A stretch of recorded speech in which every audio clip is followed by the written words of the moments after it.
Welcome, London. It's Dale Henderson, Councillor, Ward 9. I'm here to talk to you again about what we're doing in London, what I want to do in London, what I want to accomplish, and what I'm going to try to give you some ideas and see if we can change the way we spend money, spend your money, and see if we get more value and more measurable outcome from what we do and what we suggest. So number 4 on the list is competition in services. Do we pick up the garbage?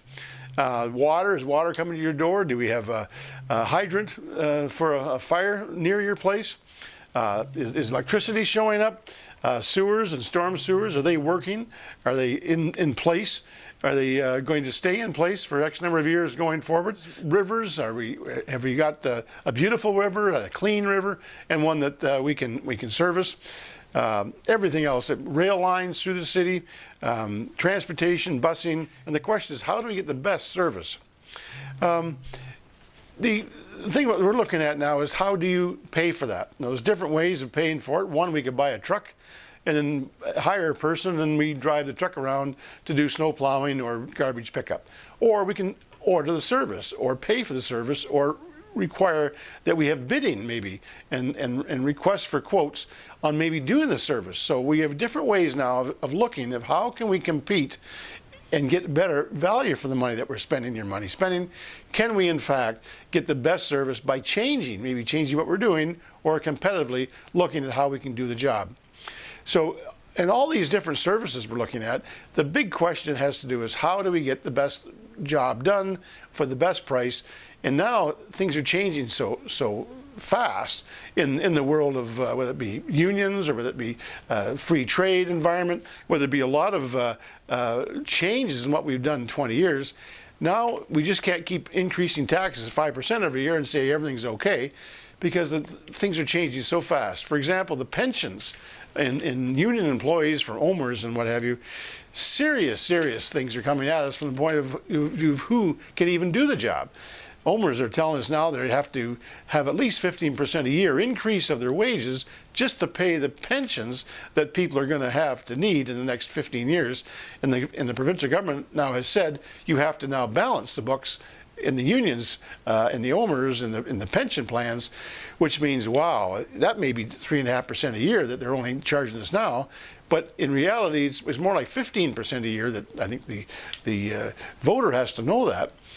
And they hope they get the difference between the stock market or investments that they have, or which they have many investments, but to get the return on investments in order to pay the pensions from unionized OMERS pension plans is very serious when we're looking at how do we pay to get the job done, because these are significant dollars that may have to change the way we do things, or in fact we may not be able to do those things. In the States now, a lot of things have fallen apart, and because of different free trade issues, like even in AutoPack, where they changed some of the rules in AutoPack, now we can have foreign cars show up in Canada, and they didn't have the 10% benefit that we had for the last 30 years with the AutoPack.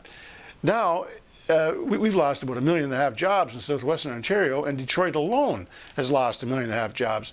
Well, that is significant because of the way the trade laws rule and work. And we have to be that much more vigilant as to how do we change the laws, how do we change the rules so we can at least compete.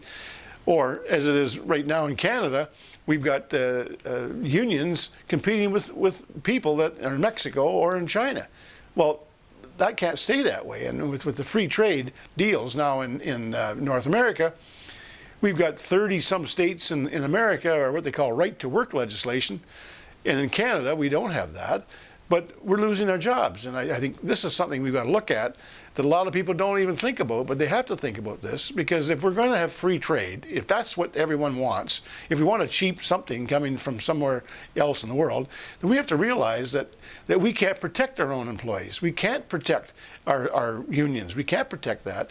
And I think that one of the reasons why they brought free trade in worldwide is to knock out the unions, to say, bye-bye, we can go get it from somewhere else. But that is now causing serious problems, because now we either have to compete with the world market, i.e. we may have to put our right-to-work legislation here in Canada to compete with the free trade right-to-work legislation in the States. So this is something that nobody wants to talk about, and the governments in the past wouldn't even talk about it because they didn't have enough backbone to say, listen, let's change the labor laws so we can compete, because I'd rather have the labor laws in Canada so you can compete with the person next door, not the person in China. But at this point right now, we can't compete with the person next door. We've got, the unions have a lot of power, and by the way, unfortunately, competing with China, you're just going to lose your job because we can't compete with that minimum wage. So those are competition in service, which is coming at us right now. And I think the important thing is to know what effect that's going to have on us if we don't do something as a voter. So CETA is coming on board right now in Canada, which a lot of people don't even understand what's happening there.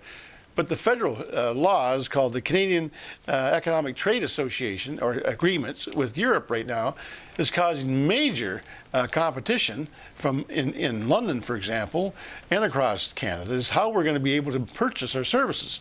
And this agreement, which is almost law right now federally, and I think we don't even know in London, it's going to potentially hurt a lot of our jobs here, is that means that any labor job for $150,000 approximately can be competed and can be bid on from a group outside in Europe and be able to take the jobs away. We can't say, well, let's have a 10% premium or have something to keep the jobs here in London by the people who live in London. It may go to a European that may come in and just basically run it differently.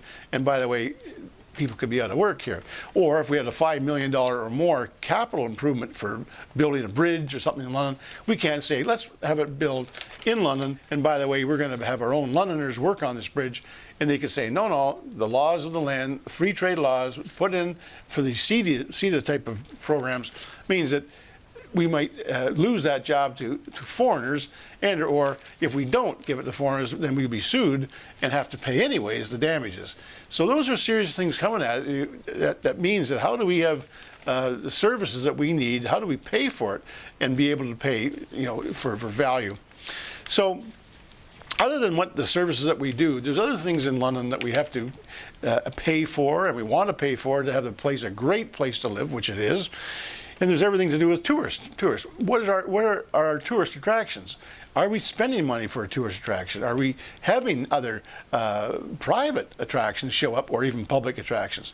We have to encourage that and see if we can change the rules to allow that to happen. It could be culturally.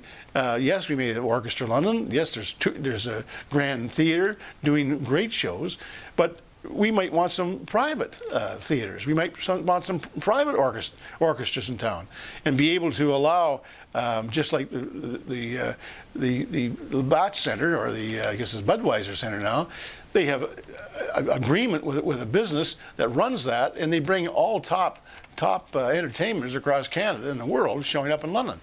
Not a lot of money, but we're making on that. I mean, I think it's costing $4 million a year from the city for the next, I think it's 20, 30 years.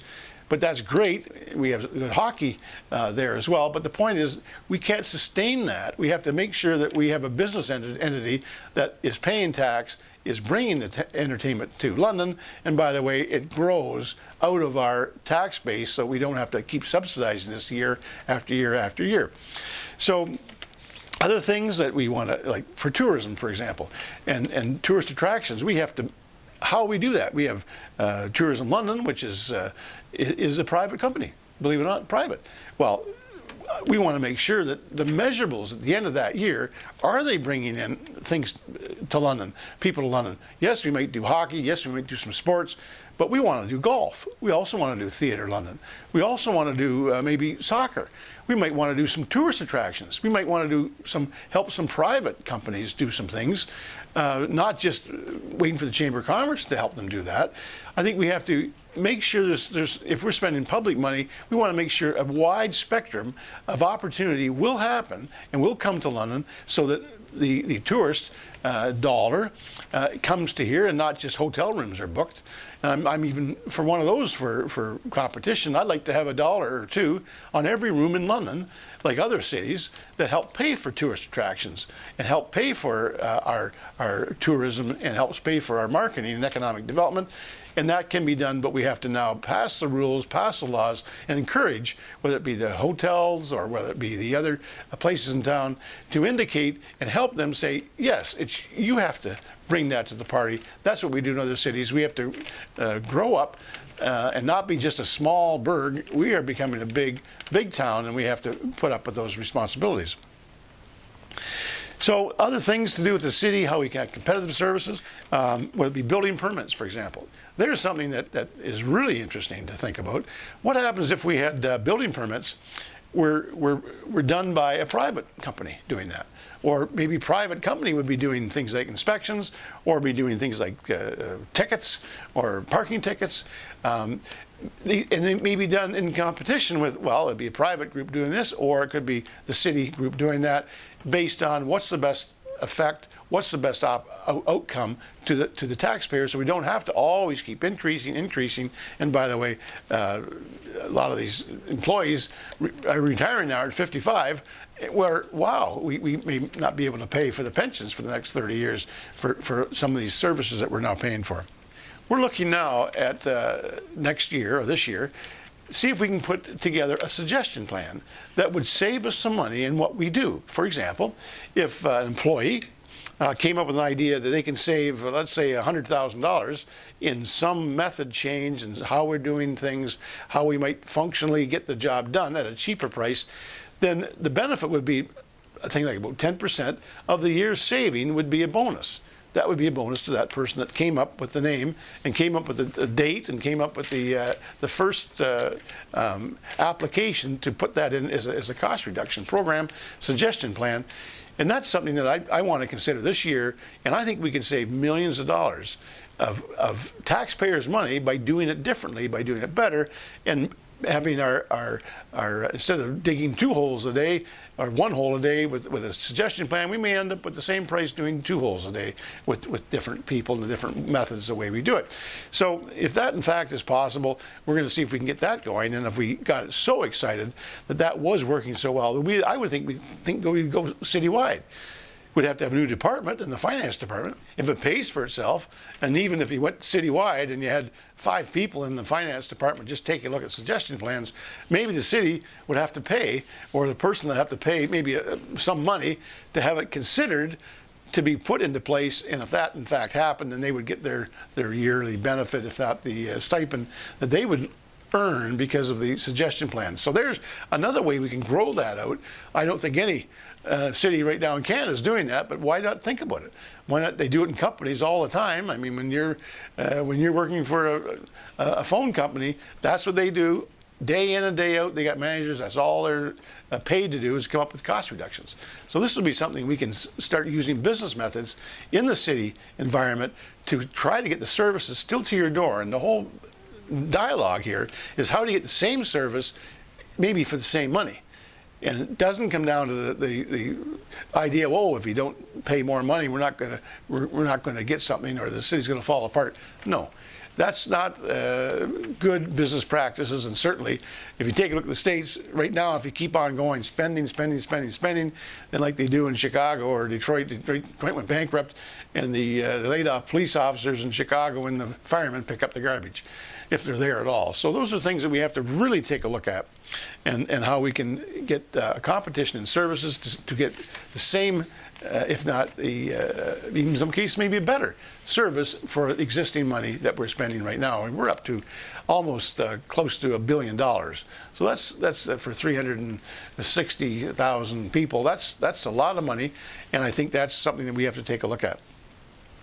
The other thought would be some of the commissions we have, like police, for example. It's going up every year. I mean, I think with almost 3% this year. Well, that's not sustainable, and people know it, but no one wants to do anything about it. So we've got to think outside the box.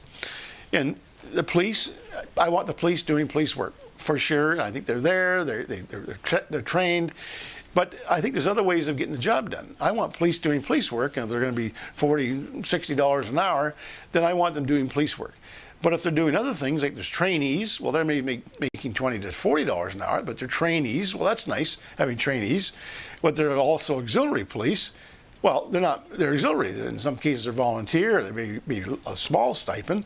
Well, maybe we want more auxiliary police, and maybe you'd be an auxiliary police before you became a trainee or became a policeman. Maybe there's ways of bridging in people into work into the police force without hiring a person at top pay, and away they go, and we just can't afford it. Because right now they're retiring at almost 55 years old, and they have benefits going on for so much left, years and years and years, that they'll get more out than they put in, and that's disaster. How do you compete with the police force? By changing it. You got to change what they do. So, and maybe done by someone else. So, for example, if you have a parade in London, I don't want a $60 or $80 an hour policeman watching a parade and taking care of crowds at the corner of a parade. No, we've got to change that. They've got to be auxiliary police. They've got to be some other system that doesn't cost that much for people doing that type of work. When it comes to a light is out, or maybe a dump truck is in the middle of the road, well, I don't want a very expensive policeman sitting there watching that dump truck or directing traffic, when we can have another auxiliary police or even a trainee do that and let the policeman do their job. The other one that's coming up very interesting now is police traffic tickets. Policemen right now do not like to give out traffic because I think there's almost a unwritten law that you got to get your quota a day or you're not going to advance. And that's a very onerous thing to be giving tickets out. Not that they're not to be given, but the point is policemen probably want to go after trucks, instead of giving tickets out. So I think what we should do is have police that are trained to do the serious work, go after these serious police issues we've got. But when it comes to traffic, maybe we can have trainees. Maybe we can have a different auxiliary force that would just do traffic. So in the city, we don't have speeding. We don't necessarily have a computer speed ticket up in the corner. I'm not for that. I want a live person that can see what he's doing. But I don't want to be paying top price for someone to get a ticket. And by the way, we can worry about the court case when that happens.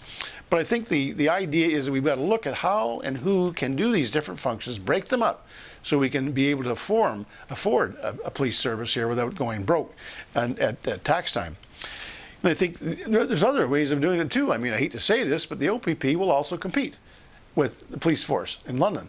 Wow, wouldn't that be interesting? So no one even wants to talk about this. The idea is that we've got to look at how do we get the best price and how do we get that job based on what we can afford. Things like court cases where we're taking people back and forth to the court, well, that should be done by another level of government, not the city government.